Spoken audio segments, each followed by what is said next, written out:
Voy a dar una información importante antes de comenzar la clase y hasta eso dar la oportunidad de que se conecten los que todavía no se conectan. Bien, en primer lugar, ustedes saben que estamos en la semana 7. Eh, Estas semanas están destinadas para todas las asignaturas de refuerzo académico. Nosotros vamos a concluir, como tuvimos 2 interrupciones por el feriado, vamos a concluir con los temas que teníamos que acabar para que ustedes puedan rendir el examen en la semana 8. La semana que viene se van a rendir exámenes del EP1 en todas del primer parcial en todas las asignaturas, incluyendo este. Entonces, ya está el examen, ya les voy a decir cómo va a ser el examen que se va a rendir en la semana 8. Para eso hay que poner en práctica todo lo que se ha visto del curso de metodología de la investigación. Por eso necesitamos también acabar hoy con los temas que están previstos. Hoy vamos a terminar de ver la presentación que habíamos iniciado en la clase anterior, que es la presentación de los resultados, es decir, la elaboración del documento final, las pautas que hay que tener para elaborar ese documento, la estructura que hay que seguir y las consideraciones que también hay que tomar en cuenta. Vamos a revisar también algunas cuestiones fundamentales sobre las normas para escribir documentos y artículos científicos, tanto de la norma APA como de la norma IEEE, que es fundamentalmente la que más se utiliza en artículos científicos de carácter técnico. Entonces, eso vamos a revisar el día de hoy, ¿ok? Inge, buenas noches. Disculpe, no se conectaba al internet y ahorita se me acaba de conectar. Nombre, Juan Carlos Guerrero. ya, ok. Bien, Gracias. entonces, esa es la primera cosa, ¿no? Que También, por vamos a dar instrucciones del examen. quiero buenas noches. Fernando, el idioma, por favor. El idioma. Ok, Mario Cóndor también, por favor, Inge. Buenas noches. buenas noches. Clavón también, el número 2, por favor. Listo. Gracias. Entonces, a ver, el examen va a ser la elaboración de un plan de proyecto que tiene mucha relación con el plan que ustedes han diseñado para su proyecto de tesis. Y de hecho tiene que estar hecho en base a su tema de investigación, pero tiene que cumplir los lineamientos que exige o que ha dispuesto la dirección de posgrado. La dirección de posgrado ya nos envió una guía, o sea, una estructura sobre la cual ustedes van a hacer una redacción de algunas cuestiones. Por ejemplo, planteamiento del problema, justificación, alcance, marco metodológico, o sea, casi lo mismo o muy parecido a lo que ustedes han desarrollado en el plan. Por lo tanto, para aprobar ese examen hay que hacerlo y hay que hacerlo bien. Muchas de las cosas ya ustedes la tienen adelantada porque ya plantearon su plan, yo ya les revisé a muchos de ustedes, les indiqué correcciones que ahora las pueden poner en práctica para presentar esa actividad que es evaluativa. ¿Ok? Ya yo se las voy a poner en la plataforma. A más tardar el lunes va a estar eso en la plataforma para que ustedes lo realicen. Y quizás antes, ¿bien? Lo voy a poner antes incluso, posiblemente desde el domingo, para que ustedes ya empiecen a trabajar en eso. Eso, como es una evaluación y debe ser considerado como una prueba, tiene que estar listo hasta el día viernes de la semana que viene. Es decir, aquí no se va a dar plazo, ni se va a recibir actividades con retraso, porque es una evaluación de carácter ya de prueba. Entonces, hay que cumplirlo en un plazo establecido. Por eso tienen que hacerlo y hacerlo bien. Poniendo en práctica lo que han aprendido.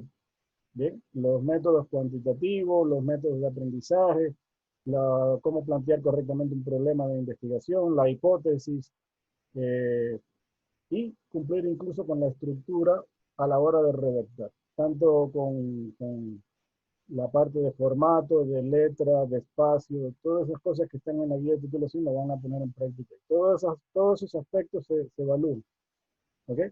Para obtener una buena evaluación. Entonces, esa va a ser la prueba, no va a ser un cuestionario en línea, ni preguntas, ni nada de eso. Es elaborar un documento. Entonces, la estructura del documento ya se les voy a colocar y les voy a dar las indicaciones de esa evaluación. Entonces, estén pendientes a la revisión de la plataforma. Una vez que yo le cree, también les voy a mandar un correo a todos indicando que ya pueden comenzar a hacer esa evaluación. y la fecha en que tienen que entregar. ¿Ok?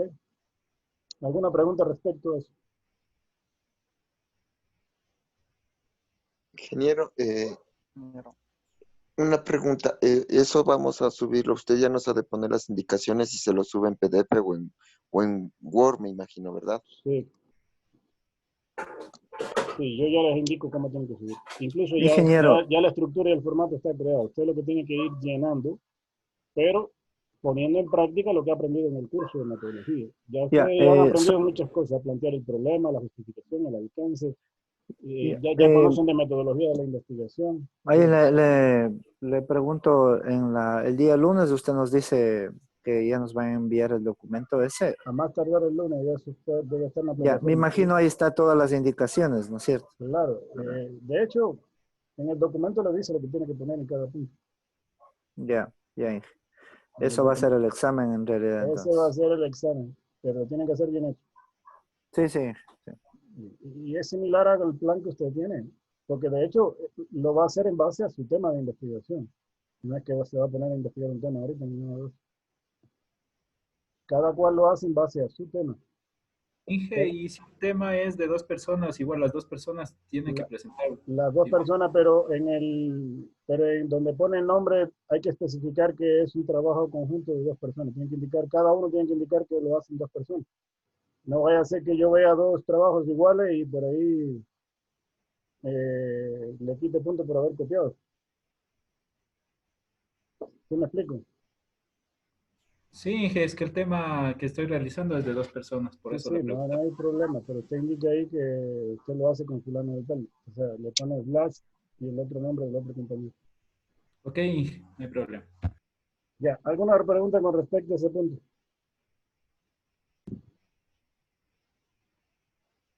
Bien, entonces está Tema- pendiente, dígame. Solo le iba a consultar, ingeniero, si el tema que dice que vamos a realizar para el examen debe ser similar al que estamos haciendo o el No, mismo. similar no. Usted va a hacerlo en base a su tema, el que ya tiene aprobado o el que está trabajando en eso. Ya listo. Si no está aprobado, igual y lo hace en base a la propuesta que va a presentar, porque si no se lo han aprobado, algo tiene que presentar, si no, no se va a graduar. Entonces ya los que no tienen tema, que todavía tienen en el aire, ya tienen que definir el tema ya, y lo van a hacer en base a ese proyecto que está ahí. ¿Sí me explico?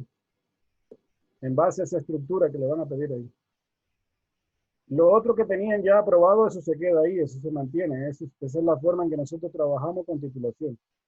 Pero esto es ahorita para aprobar este El curso de examen. metodología, este examen, exactamente. Y de acuerdo a un formato que nos pidió ahorita posgrado. Ya, Inge, solo una pregunta última. Yo le había enviado por correo el plan. ¿Puedo hacer en base a eso? Sí, en Porque aún base no a tengo eso. aprobado yo. Sí, sí. Yo voy a este fin de semana a revisar las correcciones y si te hago correcciones las toma en cuenta para que las coloques Ok, Inge, muy entendido. en el documento definitivo de este que va a evaluarse. Ok. Bien, ahora, otra cuestión aparte es lo siguiente. Ya no hay más nadie en la lista que se va a colocar aquí en la lista. Inge, buenas noches. Disculpe, tenía problemas para conectarme. Pablo Veloz. Bien. Gracias, Inge. Listo, entonces vamos a dejar de compartir para que me vean. La otra cuestión es lo siguiente. Estuvimos conversando el día de hoy sobre lo que va a ocurrir a partir de la semana 9. Ya ustedes saben que la siguiente semana es de evaluación. Igual vamos a tener clases, ¿no? Independientemente del trabajo que van a entregar, vamos a tener clases igual el día viernes para completar las cuestiones que nos queden pendientes.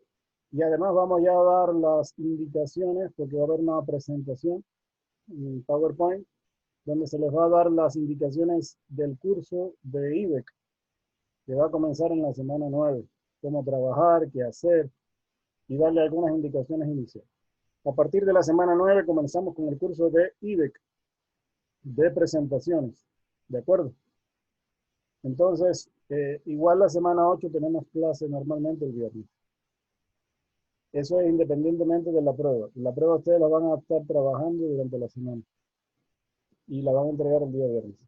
Entonces, otra cuestión es que ya me están preguntando algunos estudiantes, es sobre las tutorías para el examen de fin de carrera. Las tutorías para el examen de fin de carrera comienzan también igual a partir de la semana 9.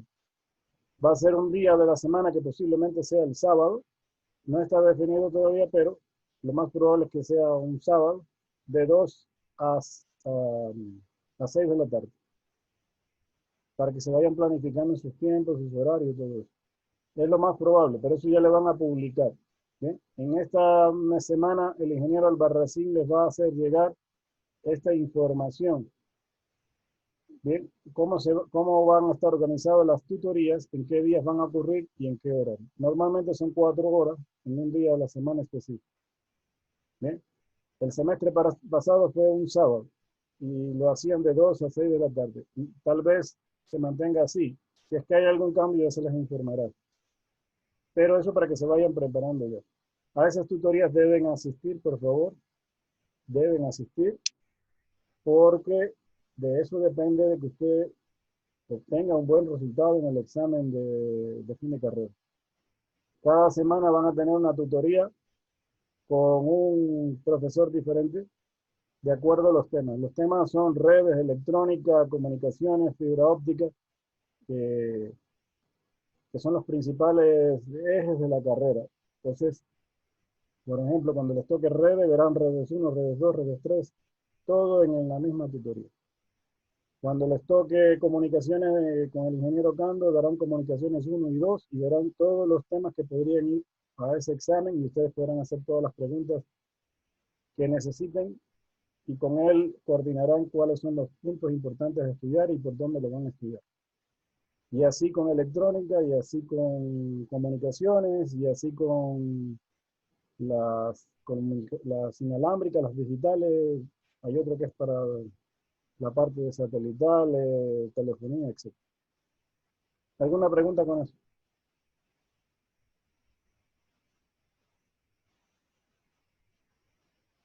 No, ingeniero, bueno. Bien, entonces por favor estén pendientes que ya el ingeniero Albarracín les va a publicar eso, les va a llegar a hacer esa información. Y si no las comunican a nosotros, pues yo se las publico también en la plataforma. Tienen que estar revisando constantemente la plataforma y las actividades que se les van a orientar ahí en estos días. ¿De acuerdo? Listo, ingeniero, gracias. Ok, entonces, si no hay nada más, voy a empezar con lo que tenemos para el día de hoy. Ingeniero, yo tengo una pregunta. Dígame. Es sobre un deber de la semana 4. En la semana 4 nos dice que subamos el cronograma ya corregido. Sí. Entonces, yo no lo había subido porque todavía no nos había corregido el cronograma. Entonces, usted ya me había puesto 0. Yo le volví a subir Ya, cuando yo revisé la primera vez, sí, ahí puse en la primera tarea, habían dos entregas de cronograma. Y cuando revisé la semana 2, creo que fue el primer cronograma, le puse una serie de indicaciones ahí. Y después en el que está en la semana 4 le puse indicaciones, o sea, los que estaban mal hechos yo le señalé en la tarea ahí. A la hora de poner la nota le puse un señalamiento, que le tuvo que haber llegado el correo. Claro, pero estaba, o sea, cuando nos revisó la tarea 4 ya había caducado. Bueno, verá, no hay problema. Si ahora en la semana 4 te puse algún comentario favorable y tienes 10, no hay ningún problema. Pero si te puse algún comentario desfavorable, en el sentido de que hay que hacer algún cambio, lo haces y lo vuelves a subir. No me puso ninguno en el primer cronograma. Sí, en el primero. ¿Y en el segundo? En el segundo solo digo, no pude subir porque no me había revisado todavía el primero. Ah, bueno, súbalo. Si tiene errores, si tiene errores, yo te califico y te digo, mira, tienes 7 porque está mal hecho tal cosa. Ya. Entonces, ¿qué haces tú? Lo arreglas.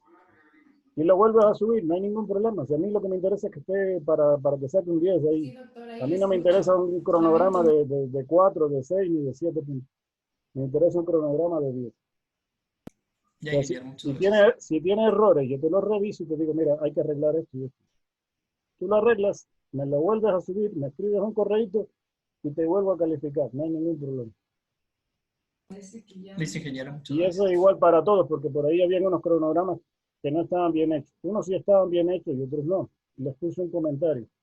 Entonces, si está mal hecho, usted lo arregla, lo vuelve a subir, me indica, yo lo vuelvo a revisar y lo vuelvo a calificar. No hay ningún problema con eso. Las notas se pueden cambiar. ¿De acuerdo? ¿Y por qué me interesa que esté bien hecho? Porque, señores, ese cronograma va en el documento final. Si lo dejan mal hecho, lo van a poner así en el documento final. Y a mí no me interesa eso. A mí me interesa que esté bien hecho para que cuando lo coloque en su documento final, pues ya no tenga ningún error y vaya tranquilo al documento final. ¿De acuerdo? Ya. Ingeniero, me despido. Muchísimas gracias, ingeniero. Ok, síganos. Bien. Entonces, Inge, buenas díganme. tardes. Perdón que le interrumpí. Acabo de conectarme en este momento. Lo que pasa es que tuve problemas de conexión con mi proveedor, entonces ya solucioné el tema. Para que me pueda poner en lista, Inge. Sergio, ¿cuál Disculpas. es su nombre? Guzmán Luis. Ah, Guzmán. Sí, lo que pasa es que tuve un problema aquí con el internet, pero ya lo solucioné. Listo. Simbaña no vino. Vallejo. Ok. Listo, entonces. Estamos la mayoría. Vamos a empezar con la clase entonces.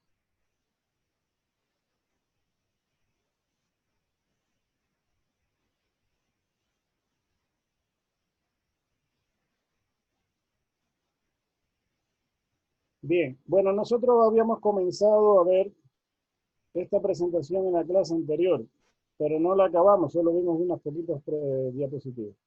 Pero este tema es interesante e importante porque de aquí depende prácticamente lo que usted va a entregar como producto final en cuanto a la parte escrita.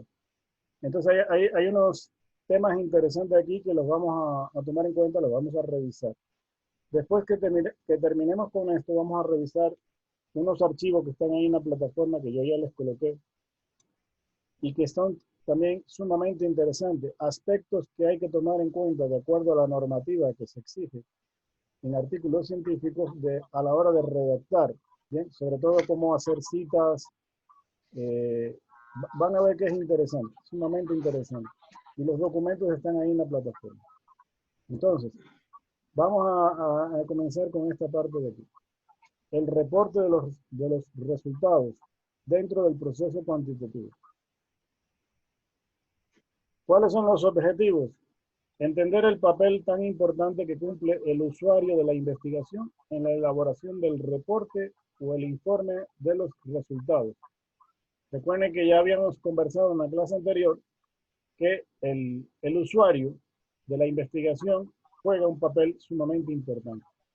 El usuario es, sobre todo, a quién va dirigido ese informe. Recuerden que usted en primera instancia, su usuario inicial al cual ustedes le van a entregar ese informe es al tribunal que les va a usted a calificar para que pueda graduarse. Entonces usted tiene que saber, entender cómo califica ese tribunal, bajo qué requisitos, bajo qué parámetros, cuáles son sus exigencias. Por eso ustedes están viendo que desde el primer momento en que nosotros les revisamos el plan, le pedimos ciertas cosas, que cumplan con ciertos requisitos, con ciertas cosas. Y no es por capricho, simplemente le estamos preparando para lo que viene después, para que lo que usted puede corregir ahorita no se le presente después al final, cuando ya no hay tiempo, cuando ya las cosas están hechas. Entonces, si nosotros le exigimos ahorita que plantee la redacción de esta manera, que coloque los pies de figura de esta forma, que haga las citas de esta forma que nosotros queremos, que utilice tal o más cual tipo de letras, todo ese tipo de cosas, ¿no? Usted lo tiene que ir tomando en cuenta, porque si esas son nuestras exigencias, usted tiene que ponerse en función de esas exigencias. ¿De acuerdo? Cada universidad tiene sus requisitos y los pone como punto de partida. Por eso nosotros tenemos una guía. Hay una guía para titulación. Esa guía hay que seguirla al pie de la letra. Hay una guía incluso para pregrado y una guía para posgrado. Entonces, los maestrantes tienen que regirse por la guía que tiene posgrado. Los de pregrado tienen que regirse por la guía que tiene pregrado. Y esto no es solo para la carrera de telecomunicaciones, esto se aplica en todas las carreras. ¿Bien? En administración de empresas, en informática, en diseño gráfico, todas se manejan por una guía de titulación. ¿Ok? Entonces, eso es importante tomarlo en cuenta. Luego, reconocer los tipos de informes de resultados en la investigación cuantitativa. Comprender los elementos que integran un reporte de investigación cuantitativa. Esto es importantísimo, estos dos puntos de aquí. Nosotros tenemos un tipo de reporte que manejamos para los exámenes de fin de carrera, que no es el mismo que los que se utilizan en tesis de grado, o sea, en PIC. Para PIC es un poco más extenso. Para examen de fin de carrera es un poco más resumido, ¿ok? Y tiene sus exigencias. Entonces, eso está en la guía de titulación, la estructura que debe seguir, el informe que usted va a entregar, bien, al final, para los que van por modalidad de fin de carrera, que son la mayoría actualmente. Entonces, también tenemos uno para los que todavía continúan con la modalidad de PIC. También hay exigencias para artículos científicos, esto es importante. Nosotros estábamos exigiendo siempre que a la par del documento de tesis o de examen de fin de carrera se entregara de manera adicional un artículo con relación a su tema, por supuesto. Entonces no es lo mismo un reporte de un artículo que un reporte de tesis. Los artículos solamente se limitan entre 8 y 12 páginas, nada más. Y está enfocado mayormente a entregar resultados. Sin embargo, la tesis es un documento más extenso que involucra mayor cantidad de puntos y mayor número de páginas. Eso no es lo mismo. Por eso hay que saber qué tipo de informes son los que normalmente se solicitan. ¿Ok? Ya vamos a hablar de eso con respecto a la parte de artículos, que también deberían entregar un formato de artículo. Bien, entonces, ¿cuáles son los formatos para la elaboración del reporte? Entonces, primero es necesario comunicar los resultados mediante un reporte que puede adquirir diferentes formatos. Los diferentes formatos pueden ser un libro o un capítulo de libro. Muchos profesores, por ejemplo, trabajamos normalmente en la elaboración de libros o capítulos de libros, algunos ya se han publicado. Un artículo para una revista académica. Bien, nosotros en la universidad tenemos una revista que incluso ya está indexada esa revista. Entonces, muchas veces solicitamos que a la par de su documento de tesis o de fin de carrera, entregue de forma adicional un artículo. ¿Ok? Al final de esta presentación vamos a hablar sobre los artículos, cómo debería redactarse un artículo y qué aspectos se toman en cuenta. Lo otro puede ser un diario de divulgación general, que eso no aplica para nosotros, o la otra es una tesis o disertación. Aquí se aplica, ¿bien? Y el documento técnico también, porque forma parte igual de los manuales que ustedes van a entregar también conjuntamente con su documento de tesis. Entonces, esos son los principales tipos de reportes de investigación. Ahora, a la hora de definir el tipo de reporte que es necesario elaborar, hay que tener algunas precisiones. Primero, ¿cuáles son las razones por las cuales surgió la investigación? Lo otro, que ya les dije hace un rato, ¿cuáles son los usuarios del estudio? ¿Y cuál es el contexto en el cual se habrá de presentar? Esta parte del contexto ya lo hablamos en la clase anterior y es importante porque el contexto es nuestra universidad, las exigencias de la carrera de telecomunicación en sí. Entonces nosotros tenemos que analizar, en primer lugar, cuáles son los requisitos que se piden, ¿bien? ¿Cuál va a ser el tribunal? ¿Qué características tiene el tribunal para el cual usted va a entregar esos resultados? Y tiene que ajustarse a los requisitos de ellos. Fíjense que los que van por PIC pasan primero por revisores. O sea, su documento pasa por revisores y la parte práctica tiene que ser preevaluada antes de presentarse a la defensa final. Entonces, ese es el contexto y eso hay que conocerlo. ¿Cómo se va a manejar esa parte? ¿Qué requisitos? ¿Qué aspectos se toman en cuenta? Y se cumplen todos los objetivos para presentarse en esa predefensa. Entonces, hay algunas preguntas de reflexión que podríamos hacernos. Primero, ¿cuál es el motivo o los motivos que originaron el estudio?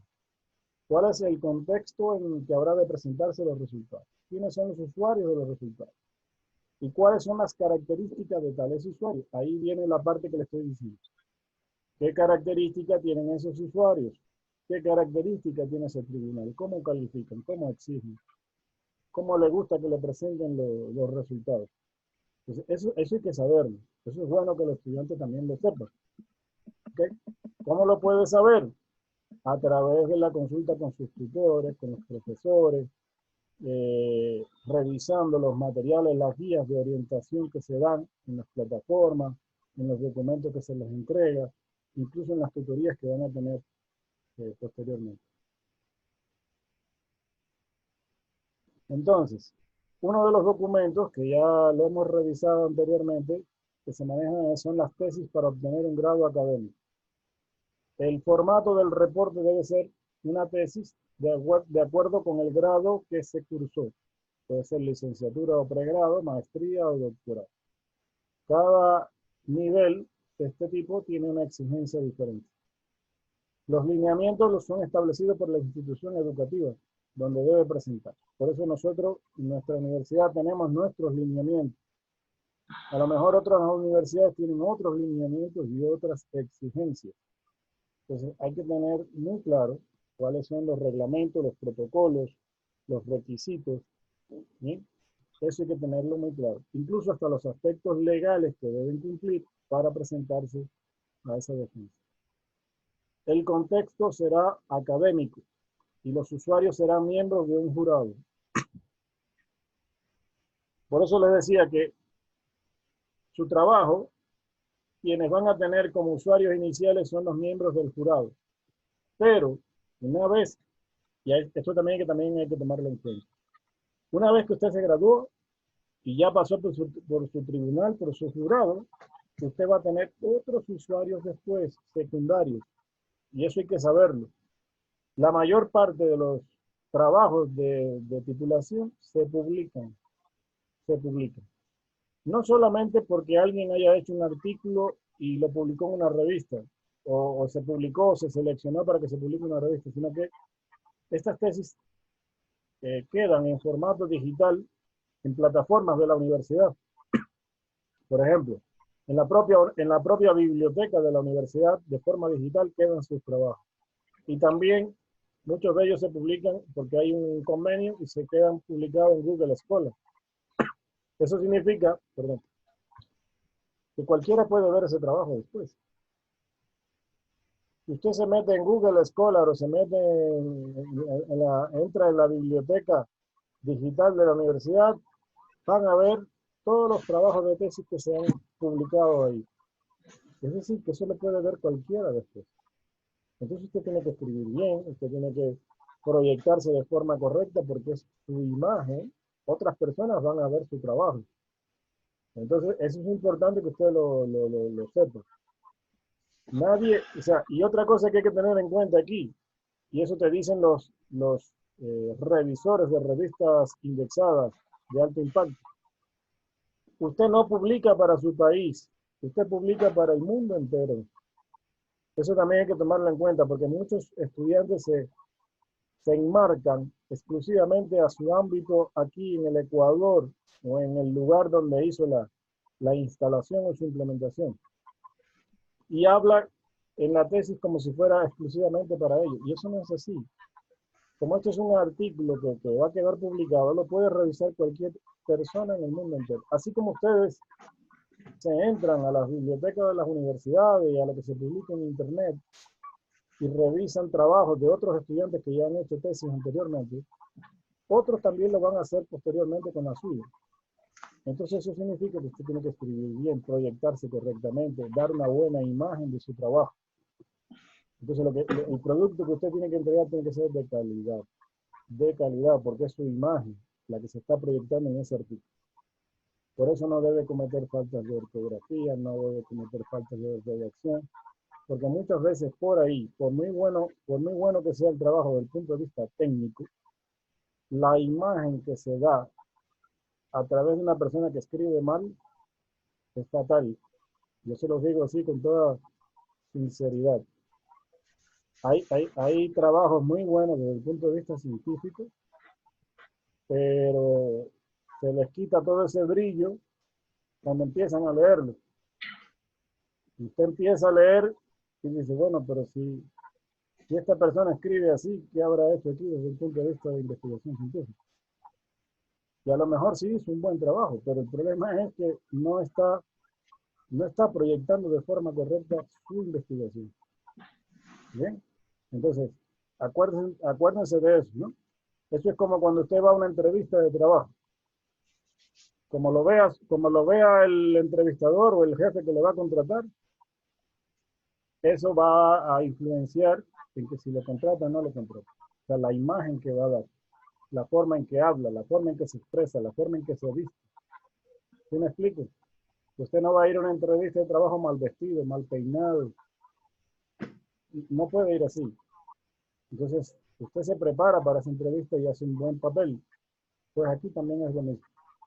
Ese documento tiene que tener una buena calidad, una buena presentación, una buena imagen, para que entonces le traten de esa manera a la hora de leer el documento. Entonces, el formato, en el caso académico, es un informe cuyo usuario principal es el maestro que lo encargó. Esto se refiere a trabajos que solicita un profesor. No es lo mismo que una tesis, no es lo mismo que un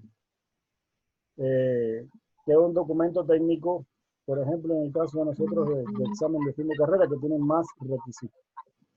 Si son documentos emitidos por un profesor, pues entonces el profesor da las indicaciones de los requisitos que él solicita. Entonces los usuarios finales serán los estudiantes o el profesor o los miembros de la institución para los cuales va dirigido ese informe. Este no es el caso de nosotros, por lo tanto vamos a pasarle por alto. Hay otros tipos de informes que son solicitados por empresas. Entonces son informes por lo general no académicos, que son de tipo técnico, dirigidos a ejecutivos o a directivos de una empresa. Igual tienen que estar bien redactados, pero se utilizan otros requisitos, no tan exigentes como lo de un documento académico. Entonces, esos documentos se manejan mayormente en base a datos sobre los cuales los directivos tomarán decisiones. Entonces, en el caso de documentos técnicos, mayormente se enfocan a entregar datos, consideraciones, criterios, ¿bien? Y en base a eso se tomarán determinadas decisiones. No es de tipo académico, no tiene que cumplir con una estructura de una tesis, ni mucho menos. ¿Bien? Entonces, hay que tomar en cuenta que también existe ese tipo de reporte. En el caso de artículos que se someten a consideración para ser publicados en una revista científica, es decir, una ponencia, para ser presentada en una revista o en un congreso, primero suele elaborarse un documento central para después desprender de estos distintos subproductos.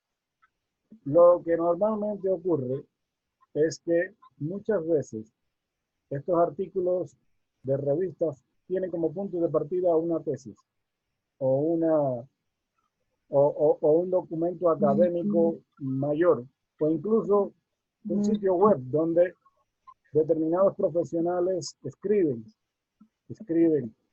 y publican sus resultados. ¿Bien? Entonces, a partir de ahí, de un documento más grande, suele sacarse la información para escribir un artículo. Los artículos son, por lo general, documentos cortos. que no exceden más allá de 12 páginas, normalmente entre 8 y 12 páginas. Y no se puede ahí en 8 o 12 páginas detallar demasiada información. Mayormente se enfocan a resultados, procedimientos y resultados. Entonces, eso hay que también tomarlo en cuenta. ¿Okay? Ya vamos a hablar sobre los artículos científicos posteriormente. ¿Qué secciones contiene un reporte de investigación? En forma general. Claro que esto puede cambiar de acuerdo a los requisitos de la institución que lo requiere, pero normalmente incluye portada, índices. Aquí vienen, por ejemplo, los índices de tabla, los índices de figura, los índices de contenido. Esto es la tabla de contenido, que el Word le llama tabla de contenido. Normalmente en un libro se le dice índice, pero para el Word el índice es otra cosa. Luego vienen los resúmenes. Normalmente se coloca un resumen en español y un abstract en inglés. Luego vienen las palabras clave, los términos claves. Después viene el cuerpo del documento, que es lo que en el caso de nosotros le llamamos la propuesta técnica. Y luego vienen las referencias o bibliografías.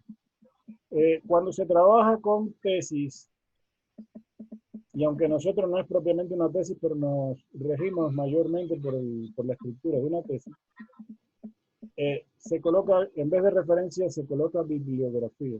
Cuando se trabaja con artículos científicos, normalmente se indica como referencia bibliografía. Y luego vienen los apéndices, que nosotros le llamamos anexos. ¿Bien? Son documentos que sirven de apoyo a todo lo que se describe en la estructura del documento. Por ejemplo, planos, datasheets, manuales técnicos, algunas fotografías adicionales que pueden servir de apoyo, tablas, por ejemplo, mediciones, tablas con mediciones, con resultados, etc. Eso es lo que forma parte de los apéndices, incluyendo también ahí, en el caso de nosotros, los cronogramas de actividades, que deberían ir en los anexos. Por eso es importante tener bien hecho el cronograma de actividades, porque ahí se describe toda la planificación, cómo se fue ejecutando todo el proyecto. Entonces, esto es importante.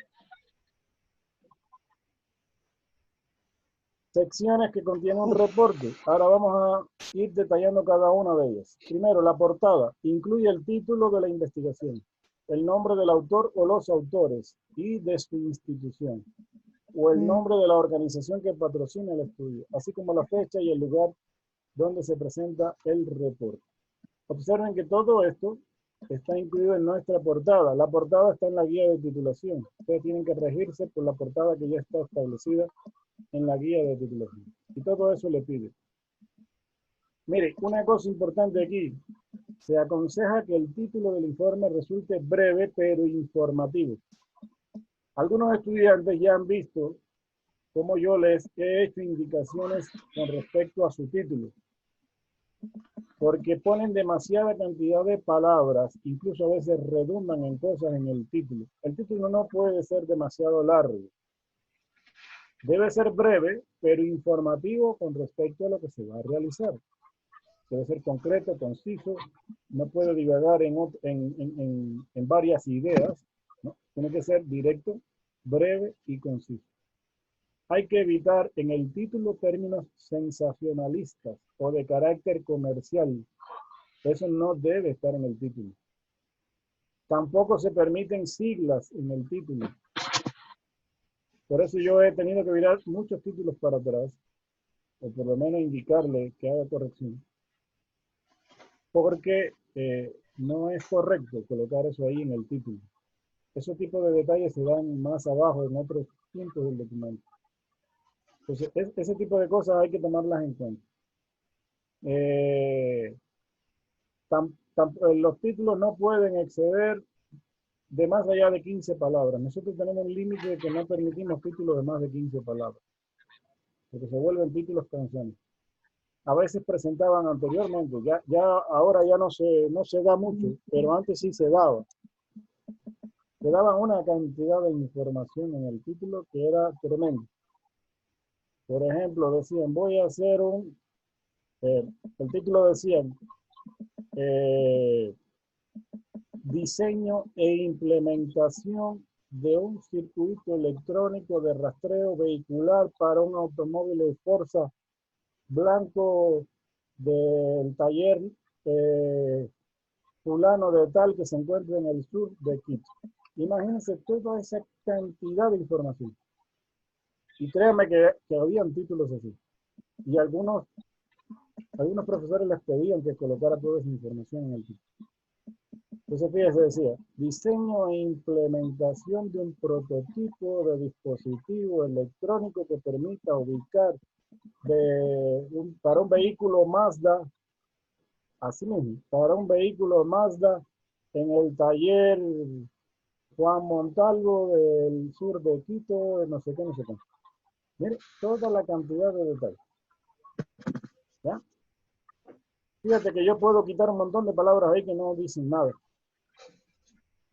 Por ejemplo, diseño e implementación de un prototipo, lo quito, pero para nada. Simplemente pongo circuito electrónico localizador de vehículos. Habría que indicar que sea un vehículo Mazda. Díganme ustedes.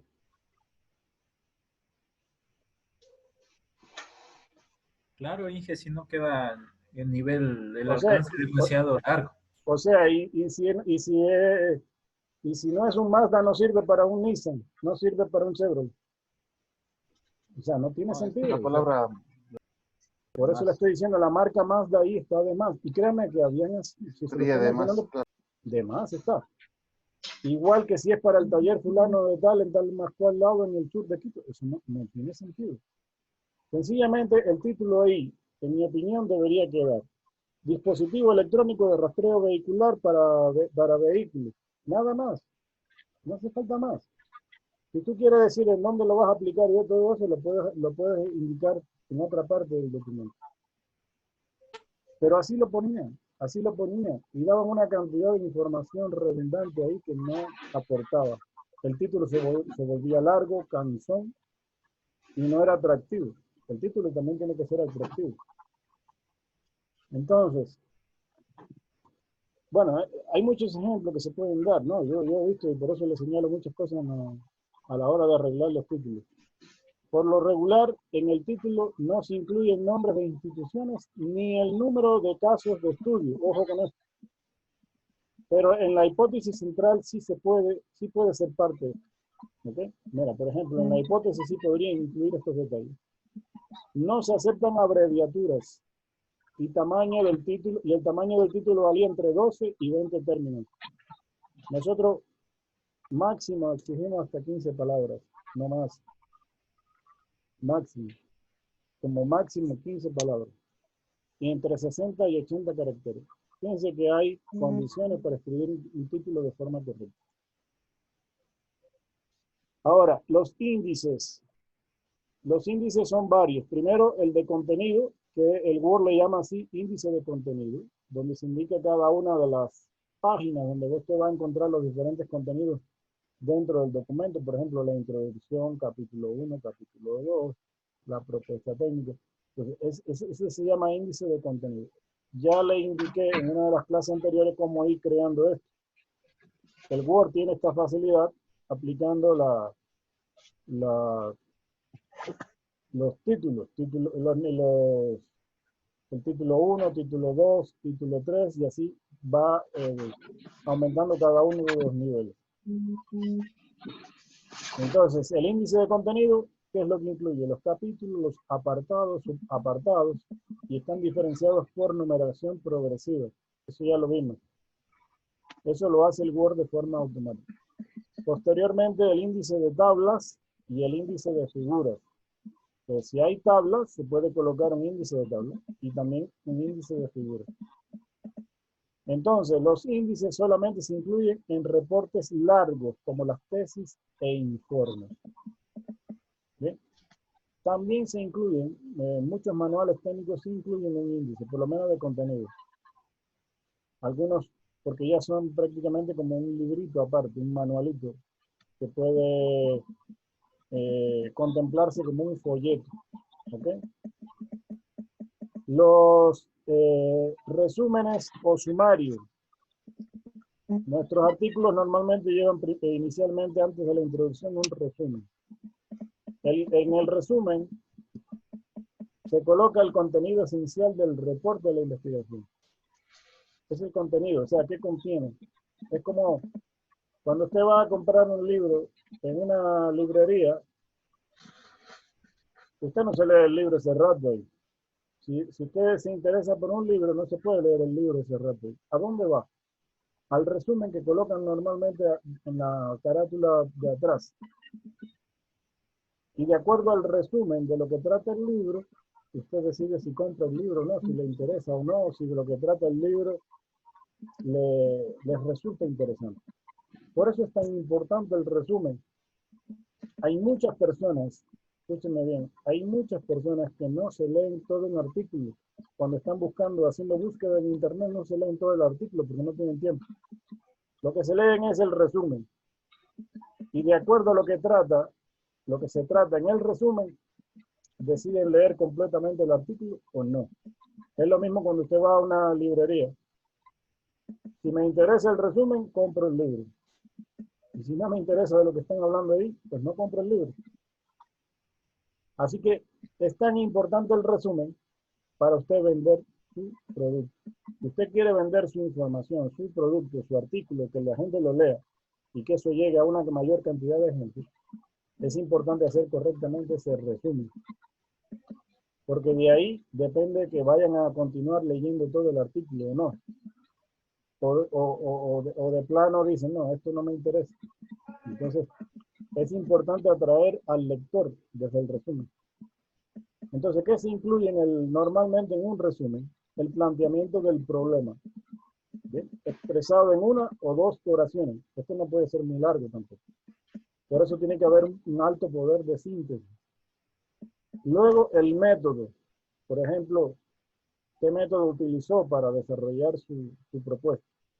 Puede ser unidades de análisis, el tipo de diseño que utilizó. Ahí es donde habla, por ejemplo, si su diseño se basó en tal o más cual microcontrolador, o en tal o más cual tecnología, o en tal o más cual software o aplicación. Entonces, por ahí puede ir indicando qué método utilizó para llevar a cabo su propuesta.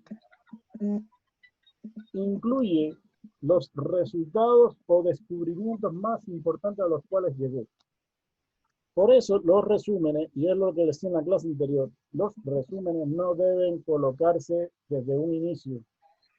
Esto más bien se coloca al final, cuando ya usted terminó el trabajo, o por lo menos cuando su parte práctica está prácticamente ya desarrollada y usted tiene una buena experiencia de todo lo que realizó en ese proyecto. Porque usted va también a colocar ahí a qué resultados llegó, qué descubrimiento, qué aporte significativo tuvo su proyecto.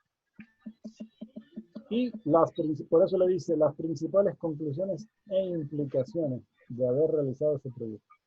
Por lo tanto, el resumen no debería estar desde un inicio, sino más bien cuando ya el proyecto esté terminado o por lo menos tenga un buen porcentaje de avance. ¿Sí está claro esa parte?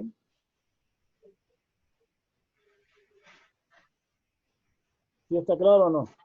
Sí, Inge, sí está claro. Sí, Inge. Claro está. Fíjense Está claro, que Inge. si usted pone un resultado relevante ahí, eso le puede atraer a cualquiera para ver cómo lo hizo, cómo lo logró, a qué resultado llegó, cómo fue que su proyecto sí dio resultados con tal o más cual cosa. Entonces, por eso le digo que esto debe hacerse al final. No gana nada con poner esto al principio porque entonces no le va a quedar bien.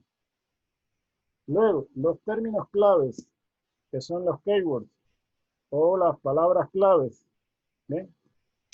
Entonces, ¿qué son las palabras claves? Son términos que están son términos que identifican al tipo de investigación o trabajo realizado y son útiles para ayudar a los indexadores y motores de búsqueda a encontrar los reportes o documentos pertinentes. Aquí quiero hacer una aclaración, ¿ok? Sobre los términos claves. Importante, porque lo exigen así las revistas indexadas. Y si se lo estoy diciendo es porque ya me ha pasado Y eso se lo exigen los revisores de revistas internacionales. Las palabras claves que usted coloque ahí, ¿sí saben lo que son las palabras claves, no es cierto? ¿Sí o no? Sí. Ya. Las palabras claves que aparezcan aquí tienen que aparecer en el resumen. Es decir, cuando usted haga el resumen aquí y luego coloque las palabras claves, deben estar contenidas dentro de ese resumen. Es decir, no puede poner palabras claves que no se mencionen dentro del resumen. Eso es importante. Eso es importante. Tiene que haber una coherencia entre las palabras claves que indiquen con lo que coloca en ese resumen. Es un resumen corto que mayormente tiene 2 o 3 párrafos nada más. De ahí tienen que partir las palabras claves. ¿De acuerdo? El cuerpo del documento. Bueno, esto ya es toda la parte central del documento. El cuerpo del documento lleva, en primer lugar, la introducción. La introducción abarca los antecedentes. Miren qué importante. Por eso yo les exijo tanto a los estudiantes cuando me presenten sus planes de tesis que hagan bien los antecedentes. Porque ¿qué pasa si lo hace mal ahorita? Yo le apruebo un plan con los antecedentes mal hechos. ¿Qué es lo que pasa? Una pérdida de tiempo, porque después cuando me presente el documento final, los antecedentes no pueden estar mal hechos. Porque ya por ahí empieza a perder puntos. Entonces, desde ya, ahorita los antecedentes tienen que estar bien hechos, porque va a formar parte de la introducción de su documento final. ¿Qué es otra cosa que va a formar parte de su introducción en su documento final? El planteamiento del problema. ¿Qué va en el planteamiento del problema? Los objetivos, la justificación. ¿Bien? También va la parte de la hipótesis. Entonces, fíjense, por eso es que se le exige tanto que hagan bien ahorita el plan. Porque muchas de esas cosas ya quedan ahí y se transcriben al documento. Si lo hace mal, pues después va a perder más tiempo todavía, porque le va a tocar arreglar todo eso al final. Después viene la revisión de la literatura. Ese es el marco teórico, es una revisión de la literatura.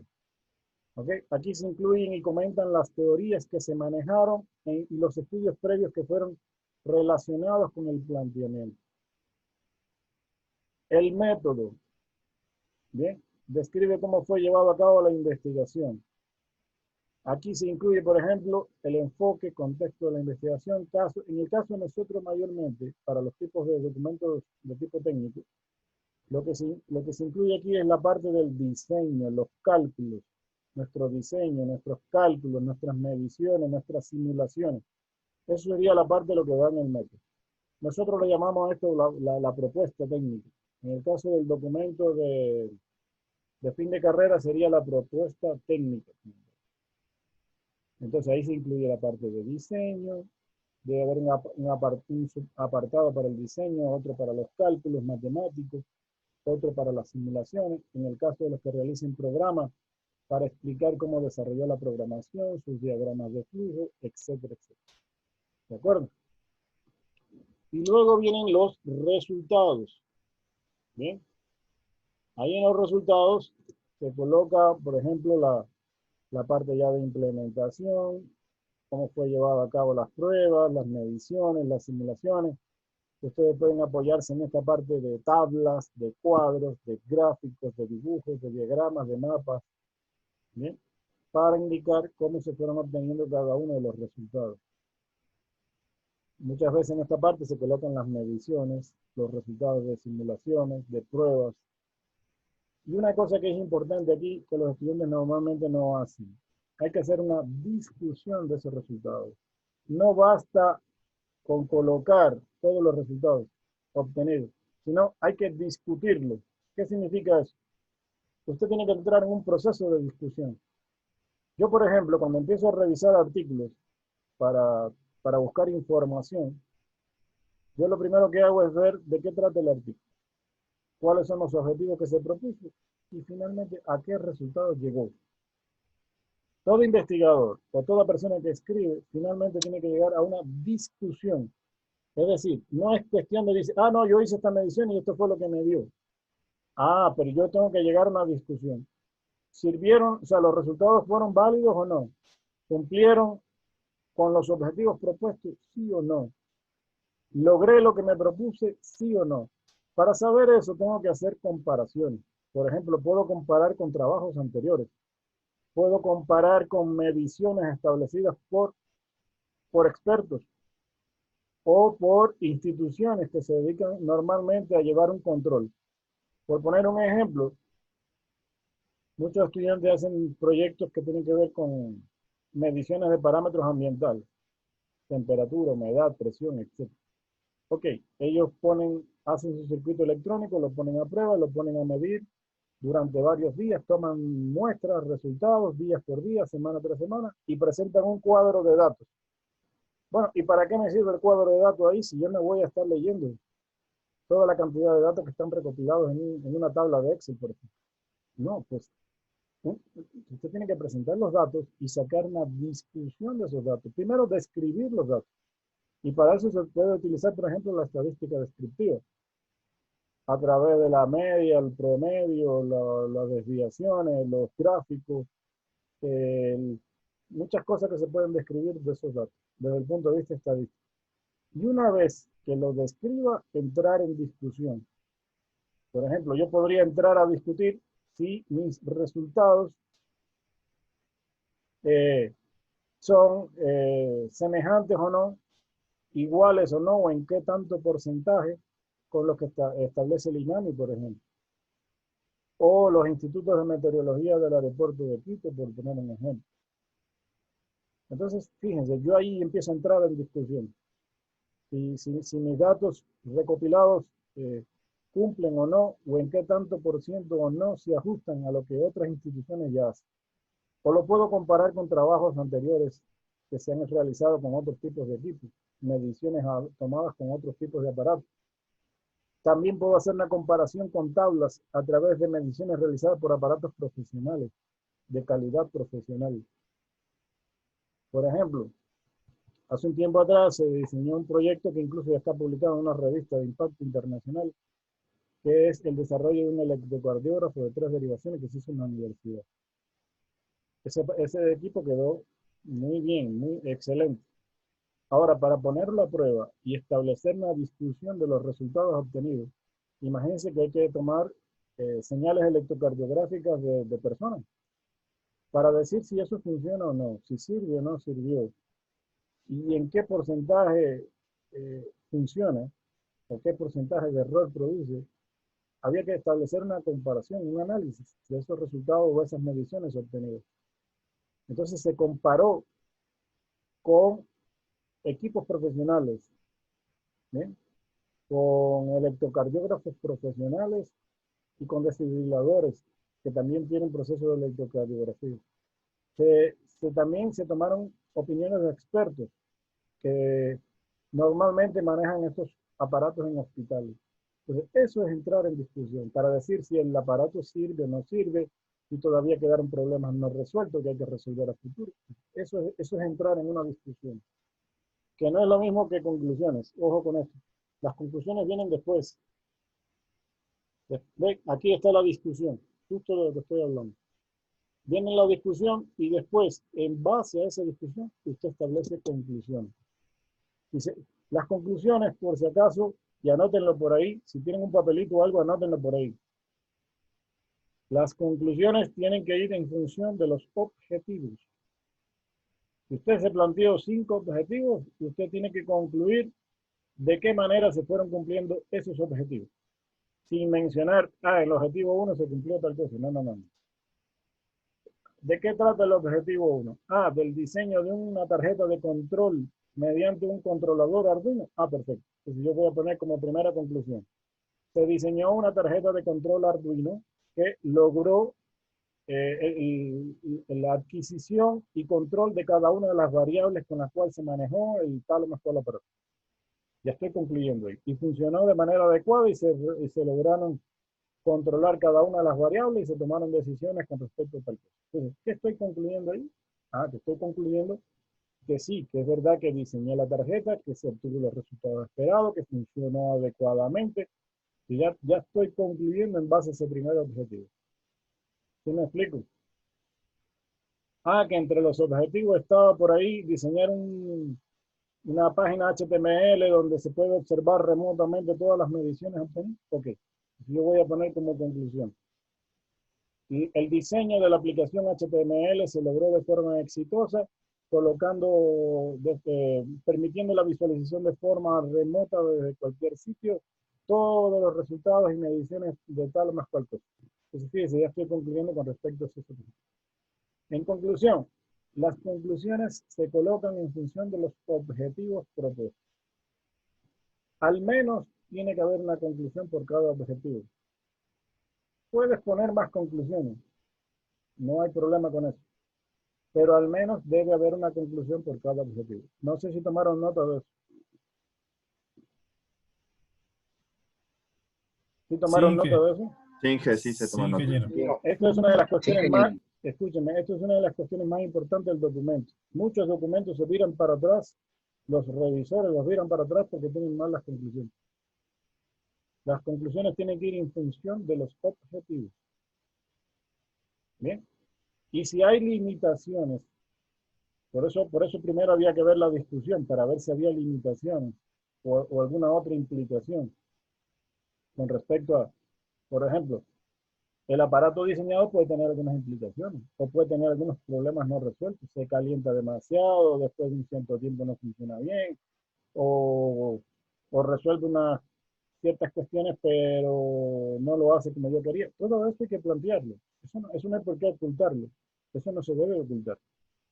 Por eso, hay otro punto que va después de las conclusiones que se llama recomendaciones. ¿Qué hace usted en las recomendaciones? Dar no solamente recomendaciones de cómo manejar el aparato, ni cuál es el buen uso que hay que darle. No. Aquí se pueden dar recomendaciones de cosas que se pueden mejorar a futuro, que yo no las logré. Y en eso hay que estar claro, porque eso va a pasar. Y usted mismo se va a dar cuenta que sus proyectos a veces tienen limitaciones. Yo no tengo por qué ocultar esas limitaciones. Sencillamente yo puedo dar recomendaciones a futuro, de cosas que yo detecté que no están bien todavía, pero que se pueden mejorar a futuro. Eso se puede dar en recomendaciones también. Está claro esa parte, ¿no? Entonces aquí se lo dice, en esta parte se derivan conclusiones. Se indica lo que sigue y lo que debe hacerse. Se generalizan los resultados a la población. Se evalúan las implicaciones del estudio. La manera como se respondieron las preguntas de investigación. ¿Ven? Por eso aquí tiene que ver con los objetivos. Así como si se cumplieron o no los objetivos. Se relacionan los resultados con los estudios existentes. Es decir, ¿en qué sentido tu proyecto es mejor o peor que otros estudios que ya se hicieron anteriormente? Por eso es importante los antecedentes, el estudio antecedente, para ver si tu proyecto ahora sí superó a esos que se hicieron con anterioridad o no. Se reconocen las limitaciones, ojo con esto. Usted tiene que ser muy honesto aquí. Reconocer las limitaciones de su investigación. Se destaca la importancia y el significado de todo el estudio y la forma de cómo encaja el conocimiento disponible y explican los resultados. Si usted no es sincero aquí y no reconoce sus limitaciones y el tribunal le detecta limitaciones, se lo va a decir. Mira, a su proyecto le falta esto, le falta aquello. Y por tanto usted debió poner ahí como recomendación que a futuro se mejore tal o más cual cosa. Por eso hay que ponerlo, porque el tribunal lo va a detectar. Yo le voy a ser sincero, en muchos de los proyectos que revisamos normalmente todos los semestres, detectamos problemas. No quiere decir que el trabajo esté mal hecho. Eso no tiene nada que ver con eso. Sino que hay problemas no resueltos. Algunos se dan por limitaciones que se le han creado a los propios estudiantes. Limitaciones de tiempo, limitaciones de recursos. Ellos mismos lo dicen, no, yo quería hacer tal cosa, pero ya los recursos no me dieron para esto. El tiempo tampoco. Tenía que importar tal o más cual componente y nunca me llegó, entonces tuve que trabajar con esto. Ok, esas son limitaciones que se han presentado. Hay que decirlo. Hay que decirlo. Y usted puede decirlo, mira, la verdad hay un sensor que hace tal o más tal cosa, pero no me llegó. Cuesta mucho y la verdad tuvimos que trabajar con esto de acá. Pero a futuro yo recomiendo que si se cambia por este tipo de sensor, se va a lograr esto y esto y esto. Entonces, esas cosas pasan y nosotros las detectamos. Algunas limitaciones se dan por concepciones a la hora o sea, consideraciones a la hora de concebir el diseño. Usted lo concibió de una forma y viene un tribunal y le dice, ¿y por qué no lo hizo de esta otra forma? Puede pasar y nos pasa constantemente. Mira, yo considero que no debió haber puesto esto y esto y esto y que lo debió haber hecho así y así y así. Les pongo un ejemplo de un proyecto que se dio precisamente ahora, en los últimos que revisamos. Los estudiantes presentaron un proceso de automatización para un horno. Entonces, dentro de su estructura de automatización, había una parte en la que ellos tenían que censar los niveles de gas disponibles para que el horno no se quede sin gas. Entonces, ellos se manejaban con 2 tanques de gas. ¿Ok? Y ellos querían determinar cuando un tanque estaba a punto de quedarse sin gas para que entonces de forma automática pasara al siguiente y así se creara una redundancia de disponibilidad de gas. Ok, está bien, esa parte está interesante. Eso garantiza de que si se acaba un tanque de gas pasa al otro y eso es transparente para el usuario, el sistema sigue funcionando. Y una vez que se acabó ese tanque, pues entonces ya le llega un mensaje al encargado para que lo vaya reemplazando y así. Pero ¿cuál era el problema? Que como ellos decidieron saber si un tanque le faltaba gas o no, mediante unas balanzas. Bueno, el sistema funcionó, nadie dice que no, sí funcionó, lo colocaron una balanza y las balanzas eran electrónicas y de acuerdo al peso del tanque se sabía si tenía más o menos gas. Pero no era lo ideal. O sea, desde el punto de vista de concepción del diseño, no era lo ideal. Los niveles de gas, ustedes saben que se pueden manejar de otra forma más simple. Y no tienen que colocarse encima de una balanza, sino a través de medidores de presión de gas. Si usted a un tanque le pone un medidor electrónico de presión de gas, pues usted sabe cuándo la presión va disminuyendo. A la medida que va disminuyendo la presión, significa que el tanque va perdiendo cantidad de gas. De hecho, las válvulas de gas de los tanques tienen esos indicadores. Entonces, ven, ahí había una limitación, había una falla, y eso se le indicó. Eso podía haberlo puesto él como recomendación. Entonces, todas esas cosas hay que presentarlas así. Y hay que analizarlas de esa forma. Entonces, este es un punto muy importante.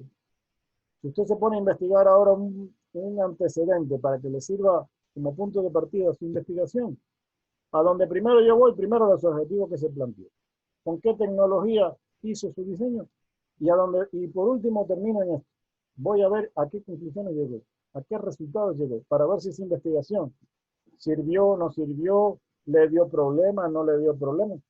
Porque ¿qué hago yo con tomarla como punto de partida si al final, cuando llego al final me dice, no, pero a la verdad no funcionó bien, esto me da fallas por aquí, se calienta demasiado, los componentes no funcionan como yo quería? Entonces, si ya el propio investigador te está diciendo esto, pues usted está perdiendo tiempo con esa investigación. ¿Ok? O no solo que pierde tiempo, puede ser que la tome como punto de partida para mejorar lo que él no logró. Y ahí viene su aporte. Ahí vendría su aporte. Porque si él declara que algo no lo logró, y usted sí lo puede hacer porque ahora tiene otro método, otra tecnología, o puede acceder a una forma de diseño mejor, pues entonces por ahí viene su aporte. Ahí es por donde usted puede encontrar su hueco para insertarse dentro de esa investigación. ¿Bien? Eso es importantísimo. Bueno, la otra parte son las referencias bibliográficas, una parte muy importante. Son fuentes primarias. Las referencias bibliográficas son las fuentes primarias. Ojo, recuerden que ya vimos en una de las clases anteriores que a la hora de revisar la bibliografía a consultar, usted tenía que ordenar esa consulta bibliográfica en fuentes primarias y secundarias. Las secundarias son aquellas que le aportan de alguna manera con, digamos, con alguna fórmula, con algún tipo de cálculo, con alguna imagen de la que puede sacar una información, pero que no le da la información completa necesaria como para tomarla en cuenta en su documento. Solo utiliza ciertas partes. Por poner un ejemplo, un catálogo de componentes, ¿eso es una fuente primaria? Díganme ustedes. Secundaria. Secundaria. Exacto. Pero sirve, ¿no es cierto? Sí, pero sirve, ¿no es cierto? Claro que sirve. Claro que sirve. Si tú quieres buscar, por ejemplo, las características de un componente electrónico, de un transistor de alta frecuencia o de un controlador, ¿usted dónde va? Al catálogo, al datasheet y busca la información que necesita. Pero no, eso no es una fuente primaria. Ahí no le dice cómo utilizar, cómo configurar, ahí no le dice cómo hacer el diseño, no le dice nada de eso. Entonces, eso no es su fuente primaria. ¿Bien? Entonces, por lo general, los catálogos no se colocan en la bibliografía, pero sí se colocan en los anexos, por ejemplo. Eso tú le podrías poner como un apéndice, un anexo. Sí está claro esa parte, ¿no es cierto? ¿Sí? Sí. Entonces, para que vean que las fuentes secundarias sí sirven, pero no son fuentes primarias. Lo que se coloca en la bibliografía son las fuentes primarias, de donde usted obtuvo la información principal para poder elaborar su marco teórico o su diseño o informarse correctamente de cómo tenía que llevar a cabo su proyecto. Entonces, esta bibliografía se coloca al final del documento. Para la estructura de nosotros se coloca después de las recomendaciones. Ahí vendría la bibliografía. Recuerden que tiene que estar en norma APA, Harvard, Vancouver, etc. Nosotros, para la guía de titulación de nosotros, se exige la norma APA versión 6, que es la que está disponible ahorita, la más actualizada que está disponible ahorita. Entonces, para los artículos científicos de carácter técnico se pueden incluir otras normativas. Por ejemplo, hay normativas Scopus, hay normativas Springer, hay la normativa IEEE, que ya vamos a hablar de eso. Entonces, debemos manejarlo con la norma APA. El Word tiene la forma de insertar la bibliografía en norma APA, que yo se las di ya en una de las clases anteriores. En la pestaña de referencia usted puede insertar ahí las citas bibliográficas, ordenarlas, administrarlas y después finalmente insertarla con norma APA. Una vez que la inserta el Word, usted no la debe tocar para nada.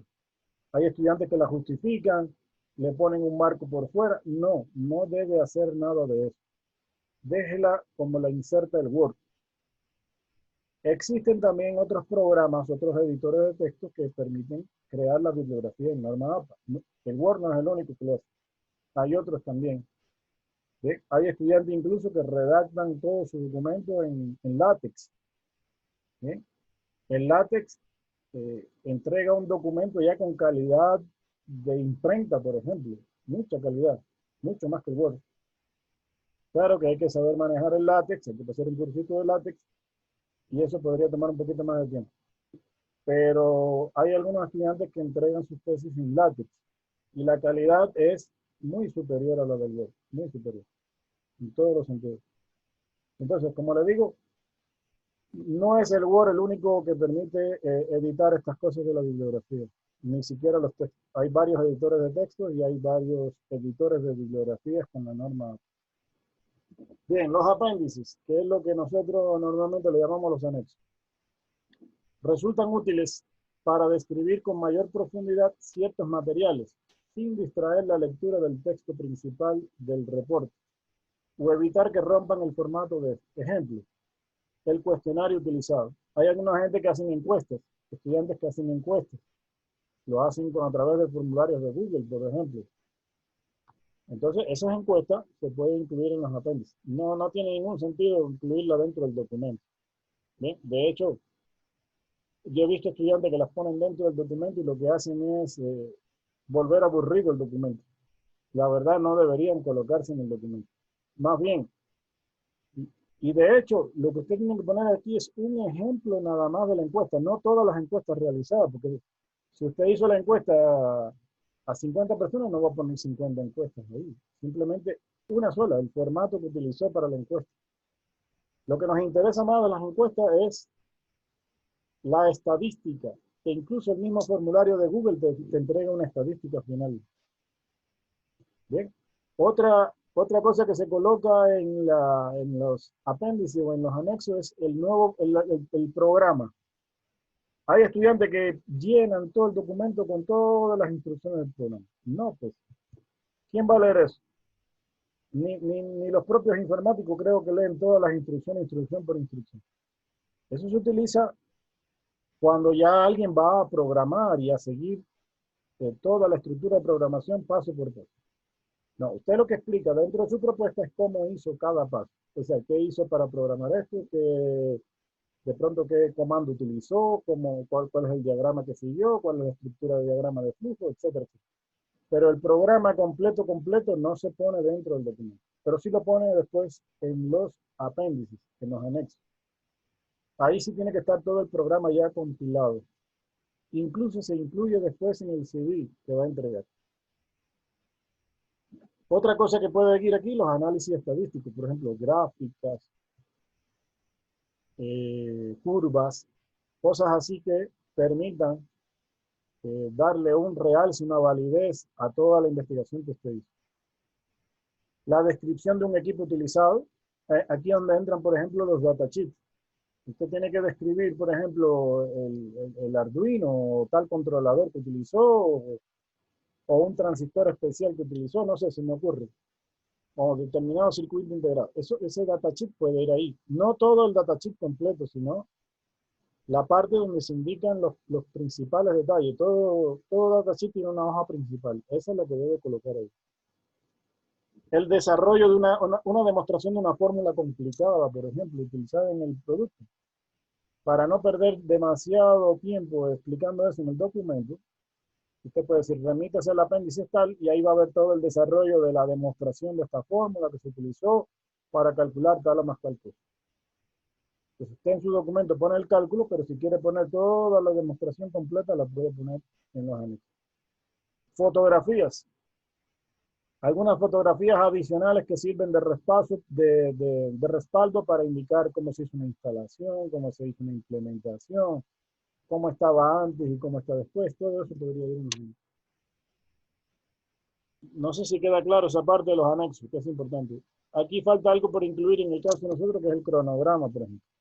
Y en el caso de la propuesta técnica, para examen de fin de carrera, en los anexos se incluye el manual de usuario y el manual técnico. ¿Está claro esa parte ahí? ¿Alguna pregunta? Claro. Sí.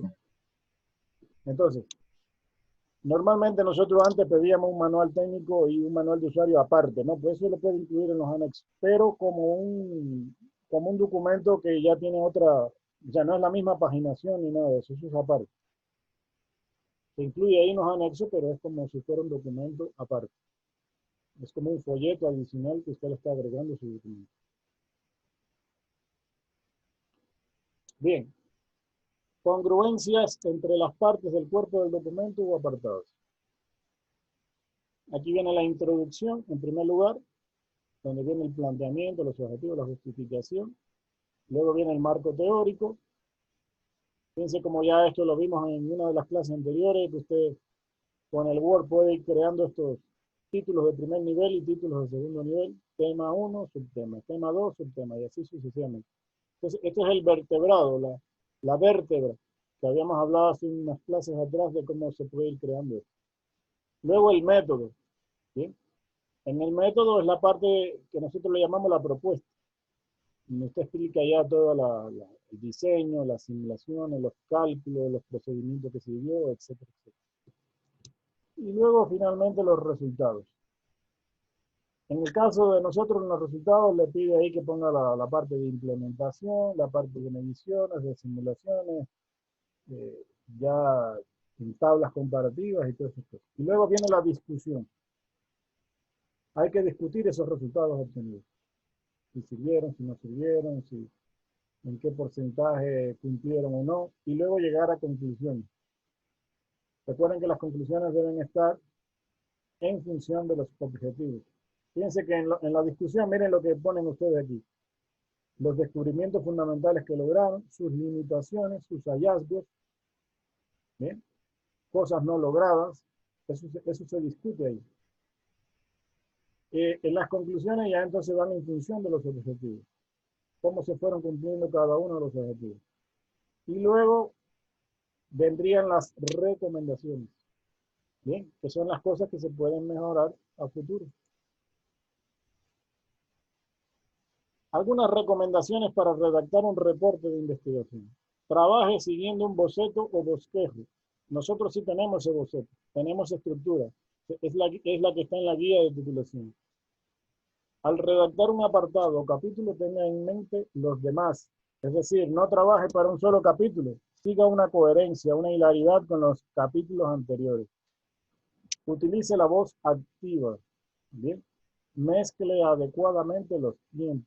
Elimine términos ambiguos, redundantes o innecesarios. Busque sinónimos para no duplicar palabras. Esto es algo que se da con bastante frecuencia. ¿Bien? La redundancia de palabras. Muchos estudiantes redundan en las mismas palabras y palabras y las palabras. Repiten las mismas palabras un montón de veces. ¿Bien? Entonces, busque sinónimos alternativos para no repetir palabras en una misma oración o párrafo. Algunos de los trabajos que yo ya he revisado, que me han entregado y he estado revisando esos planes, yo ya les he señalado que tienen algunos problemas de redacción. Hay que redactar bien, usar correctamente los signos de puntuación. ¿Qué son los signos de puntuación? Las comas, los punticomas, los puntos seguidos, los puntos y aparte. Recuerden que cuando usted está hablando de una idea y pasa a otra idea, no puede ponerlo en carretilla, es decir, no puede ponerlo uno atrás del otro. Y muchas veces, si es una idea diferente, no se pueden separar por comas. Entonces hay que poner un punto seguido, un punto y aparte, hacer una pausa. Yo me he encontrado, y esto lo digo de manera general, yo no voy a mencionar ningún nombre específico ni nada, pero yo me he encontrado párrafos enteros de 20 o 30 oraciones que no tienen una sola coma ni un solo punto. ¿Cómo puede pasar una cosa así? Nadie puede hablar así. Si usted lee el párrafo en voz alta, a alguien se da cuenta que eso no puede ser así. Que usted en algún momento tiene que hacer una pausa. Nadie puede hablar tantas palabras juntas sin hacer una pausa. ¿Sí me explico? Entonces un párrafo de 10 o 15 oraciones que no tienen ni una coma, ni un punto, ni nada, no, eso no puede ser, señor. Y yo sí me los he encontrado un montón de veces. Entonces, hay que tener cuidado con esa parte. Esto no se lo digo por mal. Lo bueno es que hay como decirlo ahorita, para que no ocurra después. ¿De acuerdo? Entonces, esas son algunas recomendaciones a la hora de escribir. Comience cada capítulo de la tesis o parte del documento con un párrafo introductorio. Es decir, no vaya directamente, no, mi alcance es este y punto. No, pues de una introducción, mira, como parte de mi proyecto voy a lograr tal más cual cosa, se incluye otra cosa, tendrá tal más. O sea, usted da una introducción por cada apartado que va a redactar. Aunque sea breve, de 2 o 3 líneas, pero da una introducción. No va directo al grano como si fuera un listado de puntos. En eso hay que tener cuidado porque la tesis es una redacción, es un documento, es como leer un informe, es un capítulo de libro, por poner algún ejemplo. Entonces, al final de cada parte, escriba oraciones o párrafos de transición para señalar lo que sigue en la próxima. Es decir, vaya introduciendo al lector lo que va a ver en el siguiente apartado. Dele una guía, una idea de lo que le sigue a continuación en cada apartado. Utilice títulos o encabezados como guía para el lector. Verifique que cada apartado o sección esté vinculada con el planteamiento. En todo momento debe buscarse explicaciones directas, así como eliminar repeticiones, argumentos innecesarios, redundancias no justificadas. En el lenguaje debemos ser muy cuidadosos y sensibles. ¿Ok? Muy cuidadosos y sensibles. Antes de elaborar el reporte de investigación debe definirse a los usuarios. Este es el resumen de todo lo que hemos visto hasta el momento. Los reportes de investigación pueden presentarse en un contexto académico o en un contexto no académico. Los usuarios y el contexto determinan el formato, la naturaleza y la extensión del informe de la investigación. Las secciones más comunes de un reporte de investigación presentado en un contexto académico son portada, índice, resumen, palabras claves, cuerpo del documento, discusión, referencias bibliográficas y apéndice. Bien, y eso sería todo con esta presentación. Yo creo que hay cosas importantes aquí que se pueden analizar. ¿Qué les pareció estos puntos aquí? ¿Son importantes o no? Muy importantes, ingeniero. Sí, ingeniero. Sí, claro que sí, ingeniero. Sí, señores. Mira, yo le voy a ser muy franco con esta parte. Hay que escribir bien, señores, y hay que esmerarse por escribir bien, redactar bien, porque así como uno lee su documento, esa es la primera impresión que se va a llevar del investigador. Usted es el investigador, usted es el ingeniero. O sea, ese documento le va a avalar a usted, cuando usted ya reciba su calificación, le va a avalar como ingeniero en telecomunicaciones y electrónica. O sea, no estamos hablando ya de un estudiante. Eso hay que tenerlo presente. Yo para mí, ustedes ya son ingenieros, ustedes están en un proceso ya de puro trámite nada más, que hay que cumplirlo. Pero para mí, ustedes ya tienen toda la formación y todos los conocimientos necesarios para ser ingenieros. Lo único que está poniendo en práctica aquí es una cuestión, una formalidad que se exige para que un estudiante se gradúe, nada más. Es una formalidad. ¿Sí me explico? Entonces, para mí ya ustedes son ingenieros ya. Y por eso le llaman prácticamente ingenieros ya egresados. Ahora, lo que tienen es que graduarse. Lo único que cumplen es con una formalidad de presentar un proyecto y de presentar un documento que lo va a avalar finalmente con su título. Pero ya usted cumplió con todas las asignaturas y usted se supone que va a terminar con todas las asignaturas ya que están aquí en 10º nivel y todo. Entonces, en el documento va la imagen, va el sello de usted. Ahí usted pone el sello, es como la marca de un automóvil. ¿Ok? Mercedes-Benz tiene su marca y su sello por la calidad que ya ha demostrado. ¿Bien? Y así le van a ver a usted. Usted va a marcar su sello en ese documento o en ese proyecto que va a entregar. Por lo tanto, hay que presentarlo con mucha calidad, hay que esmerarse, hay que esforzarse. Si no se tiene la experiencia, no importa. Nadie tiene la experiencia cuando hace por primera vez un proyecto. Pero para eso se va aprendiendo. ¿Ok? De los errores también se aprende. Por lo tanto, hay que informarse, hay que asesorarse, hay que investigar, hay que leer, hay que presentar, y ya les voy a decir, el documento se vira para atrás unas 2 o 3 veces. Eso es normal. ¿Bien? Hasta que quede un documento de buena calidad. Y muchos estudiantes al final dicen, no, yo he aprendido mucho con estas correcciones. Porque al final él se da cuenta que tiene al final un producto mucho mejor que lo que tenía al principio, de mucha más calidad. ¿Ok? Entonces, no vean ustedes las correcciones y los señalamientos como algo negativo. Véanlo como un punto con el cual se puede aprender y entregar un producto de alta calidad. ¿Ok? Entonces, eso es con respecto a ese documento. ¿Alguna pregunta hasta ahí?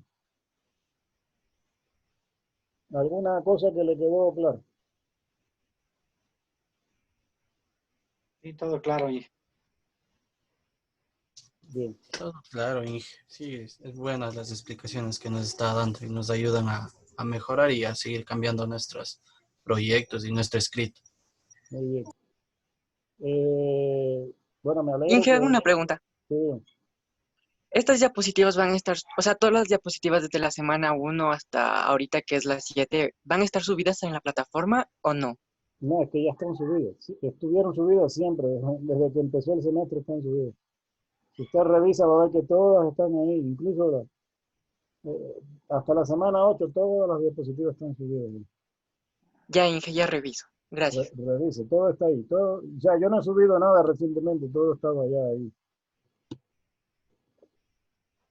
Igual quedan las clases grabadas y hay documentos PDF. De hecho, en esta semana, ojo con esto, en esta semana hay como 5 documentos PDF que ustedes deben revisar. Precisamente vamos a revisar ahorita 2 de ellos. No los vamos a revisar todos porque no hay tiempo.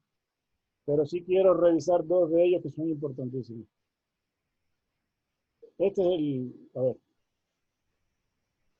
ya les voy a poner.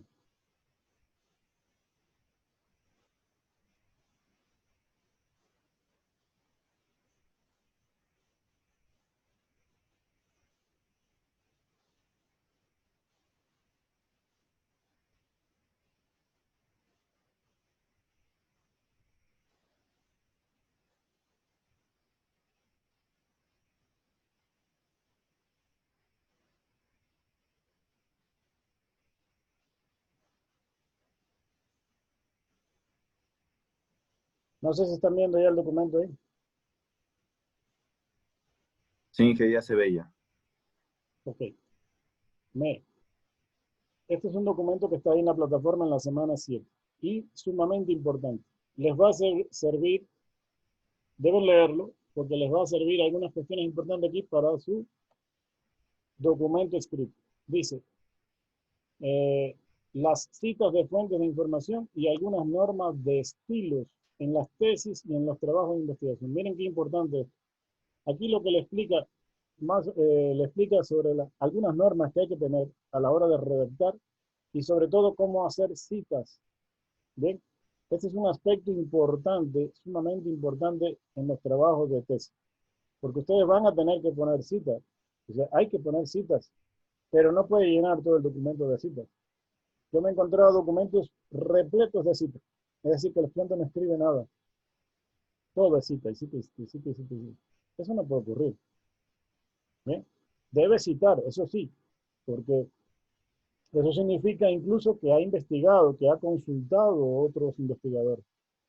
Pero no puede tampoco hacer uso exagerado de las citas. Entonces las citas hay que usarlas de manera prudencial. ¿De acuerdo? Muy prudente. Y vamos a ver cuáles son las normativas a la hora de hacer citas. Entonces, miren, bueno, aquí hay muchas cosas, no lo vamos a leer todas. Vamos a ir a los puntos fundamentales ahorita, lo que me interesa. Usted lo puede leer después todo con calma. Bueno, esto ya hablamos ya, cómo hacer consultas en fuentes bibliográficas, pero son los requisitos. Aquí viene la parte que me interesa, las citas. ¿Bien? Dice, si se cita textualmente o se parafrasea, ¿qué es el parafraseo? Es hacer un juego de palabras a mi estilo, a mi forma de redactar, pero utilizando la información que otra persona dijo. ¿Bien? Utilizando la información o algunas palabras que otra persona dijo, yo las cambio, las modifico, les arreglo un poquito y la digo para mí. Eso se llama parafrasear. ¿Ok? Eso también hay que citarlo. ¿Bien? La cita puede ser de forma textual, es decir, que la coloco tal y como lo dijo el autor, o la puedo yo hacer alguna modificación cambiando algunas palabras a mi estilo. Entonces, ambas cosas deben considerarse como una cita. Ahora dice, si se cita textualmente o se parafrasean las propias palabras del que escribe el trabajo, se debe dar crédito al autor original. Bien, aquí viene un punto importante. Al autor original. ¿Qué significa eso? ¿Quién me dice?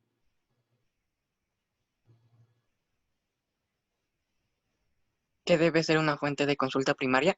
La primaria, exacto, porque muchos de ustedes, escúchenme bien, muchos de ustedes consultan tesis de grado, por ejemplo, de la Politécnica, de la de por ahí.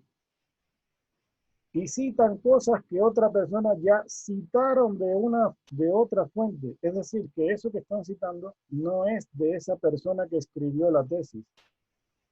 Yo me he encontrado eso millones de veces. Dice, no, porque el transistor funciona de tal o más cual cosa. Y pone Rojas 2016. Bueno, y yo me voy a la bibliografía y voy a ver quién es Rojas. Y Rojas es un estudiante de la ESPE. Y cuando empiezo a leer el documento del señor, resulta que él está citando de un libro primario que consultó. Es decir, que usted no está citando al autor original. Usted está citando a un segundo o tercer autor que utilizó una cita de un libro. Por eso es importante, cuando usted vaya a citar una frase textual o parafraseo, ver de dónde salió originalmente esa información. Usted puede consultar tesis, no hay ningún problema, pero tiene que ver de dónde sacó esa persona esa información y se va a la bibliografía que consultó ese chico, ese estudiante que se estaba graduando en ese momento. Y de ahí seguramente sacó la fuente de información primaria. Por lo tanto, tiene que irse a la bibliografía y consultar esa bibliografía, de ahí sacó la información. Entonces, eso es importante. El crédito tiene que ir al autor original, no al segundo o tercer autor. ¿Ok? Si no se cita y se utilizan frases textuales o se parafrasea, es plagio. Eso se llama plagio. Por otra parte, las citas otorgan seriedad al trabajo, lo hacen verificable y transparente a la crítica. Ahora viene un tema importante aquí. Las citas deben usarse para darle realce a una idea que usted está escribiendo. No debe usarse la cita solamente para indicar la idea. Es decir, si yo lleno todos mis documentos de citas de otra gente, entonces, ¿qué escribo yo? No escribo nada. Y yo me he encontrado eso así, créeme que vamos a suponer un capítulo tiene 10 párrafos y los 10 párrafos están citados. Bueno, ¿en qué escribió el chico en ese párrafo, en ese capítulo? Nada. Cuando usted me pone aquí una cita al final del punto me indica que esto no lo escribió usted y que esto tampoco lo escribió usted. Entonces, si yo tengo aquí 10 párrafos y los 10 párrafos están citados, ¿qué escribió usted entonces? No escribió nada. No escribió nada. Y eso tampoco puede pasar. Pero yo empiezo a redactar algo aquí.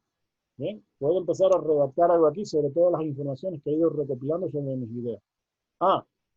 Como parte de esa redacción, utilicé una frase textual, la cito, para decir quién fue el que la dijo. Y le estoy dando realce a lo que yo estoy diciendo. Que en algunas partes parafraseé cosas que tomé de un artículo, también lo cito. Pero no todo puede estar citado también. Ojo con eso. En eso hay que estar claro también. Por ejemplo, la cita se usa mucho en el marco teórico. En la parte del marco teórico se usa mucho la cita. ¿Bien? En los antecedentes. Pero en la propuesta técnica no debería haber mucha cita ahí, a menos que usted, por ejemplo, cite un procedimiento de un matemático o un procedimiento de un desarrollador de programas que forme parte de lo que usted está explicando en su producto, pero ya en tu propio diseño como tal, en tu propia explicación de lo que tú mismo hiciste, no debería haber mucha cita en esa parte. En eso hay que tener un poquito de cuidado. No en todas las partes del documento se justifica una cita. Eso hay que tenerlo claro. Pero sí hay que citar. Sí hay que citar porque eso le da realce a tu documento. Indica que tú hiciste buenas consultas bibliográficas. Indica además que le estás dando crédito a otros autores que también hicieron investigaciones relevantes relacionadas con tu tema. Entonces, eso es importante, ¿no? Por eso dice que la cita hace verificable a tu trabajo, a la crítica, lo hace transparente a la crítica, permiten a los lectores profundizar sobre el tema tratado. Es conveniente no abundar en citas poco sustanciales. Miren lo que dice aquí. Hay citas que realmente no aportan nada. Y sí hacerlo con aquellas que sean relevantes al trabajo. Dice, existen normas de uso para citar y hacer referencia de la fuente citada. Algunos de uso específico en una disciplina o área disciplinaria. ¿Bien? Consulte el manual de estilo de publicaciones de la norma APA. Ahí le dicen incluso cómo hacer citas. ¿Bien? Normas básicas para la cita. Miren, este punto es importante. Se debe documentar el estudio a lo largo del texto citando con el sistema autor-fecha. Eso es lo que hace la norma APA. Autor, coma, la fecha. Que por lo general es el autor y el año. Esto se hace automáticamente con el Word. Ojo, no se pone manualmente. Como yo les enseñé a insertar la bibliografía ahí donde dice referencias, una vez que una referencia está insertada, usted se va a la pestaña de referencia, después le voy a indicar con el Word, se va a la pestaña de referencia y busca donde dice insertar cita y le aparece todo la bibliografía que usted insertó. Le da un clic ahí, primero se coloca aquí, por ejemplo, delante del punto. Si yo quiero citar este párrafo, me coloco delante del punto. La cita tiene que ir antes del punto final. Ahí me voy a referencia, le doy un clic en donde dice insertar cita. Busco la bibliografía que quiero, del cual tomé la frase, y doy un clic y solito se coloca ahí, en ese punto de ahí. Y le dice Hernández 2016, por poner un ejemplo cualquiera. O Tomasi 2012. Entonces, solito lo hace el Word, automáticamente. Usted no lo va a teclear a mano ni nada de eso. Hay dos tipos de citas, las textuales y las citas ideológicas o paráfrasis. El parafraseo que le habíamos visto. La cita textual, miren esto es importante. Si se transcriben frases enteras de un trabajo, se dice que es una cita textual. Las citas textuales deben ser fieles. Deben seguir las palabras, la ortografía y la puntuación de la fuente original. Ojo con esto. Y aquí viene un tema importante. Hay citas que tienen errores de ortografía o están mal redactadas. Eso yo lo digo. Desde el punto de vista de redacción, no son buenas y tienen errores ortográficos. Pero como usted no puede cambiar ni siquiera ni una sola palabra de lo que hizo el autor original, esas citas usted las va a colocar entre comillas, pero hay una forma que aquí le dice, en este último caso, si hubiera algún error en la fuente original que pudiera confundir al lector, se debe insertar la palabra SIC entre corchetes. Si usted detectó que en la cita original hay un error ortográfico, pone esto. Bien, indica la palabra mal escrita y le pone entre corchetes al lado SIC.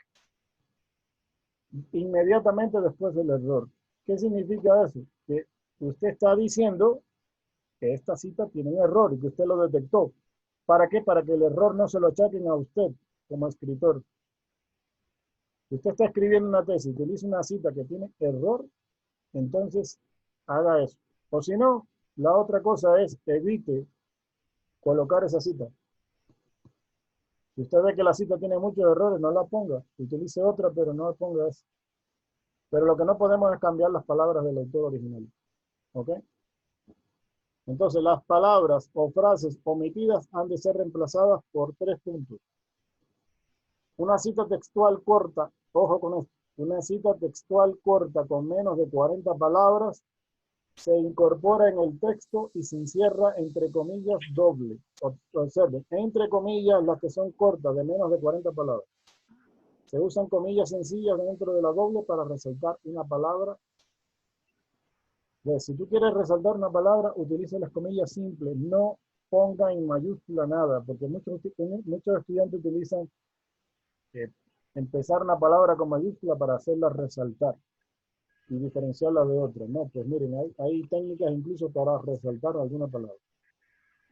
Miren un tipo de cita aquí, dice, Posner, 1997, afirman.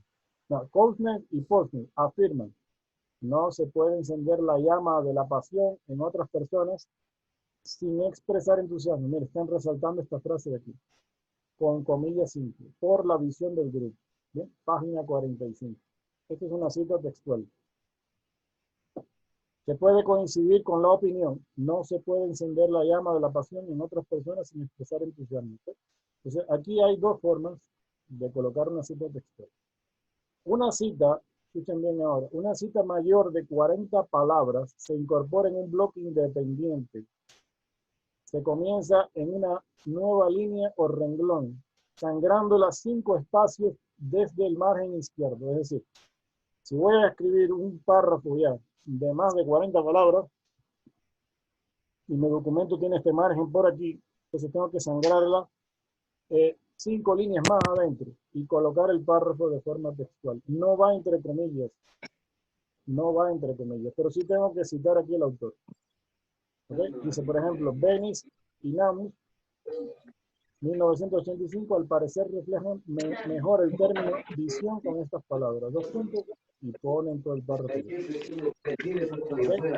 Ahora, respecto a los parafraseos.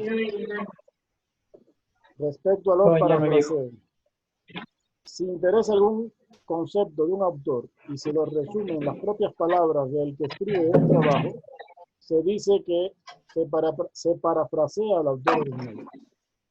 Esto es legítimo, ojo, es legítimo siempre que se indique la fuente. Aquí hay un ejemplo, dice, Amor 2000. Analiza los motivos para comenzar un negocio en línea y sostiene que hacerlo solo por imitar a la competencia no es una estrategia. Observen que no están poniendo lo que dijo textualmente el Amor, sino que él está diciendo con sus palabras lo que él quiso transmitir en esa idea. Si el motivo para comenzar un negocio en línea es solo para imitar a la competencia, se puede considerar que dicha razón no es la estrategia adecuada. Amor de Smith. Esto es un parafraseo y un ejemplo de cómo se podría poner. Dice, como se puede ver en el primer ejemplo, en el caso de que se nombre al autor en el texto, solo se colocará entre paréntesis el año. Se incorporará la referencia completa de la lista de referencias como se indica más adelante. Otra cosa importante, toda cosa que citen en el documento, todo autor que citen en el documento tiene que estar en la bibliografía o en la referencia bibliográfica. No se puede hacer una cita que no esté incluida en la bibliografía. No sé si se entiende esa parte. Si yo cito aquí a Benis y Namus, tiene que estar en la bibliografía del documento, porque si yo voy a la bibliografía y esto no aparece, la cita no es válida. ¿Sí me están entendiendo esa parte?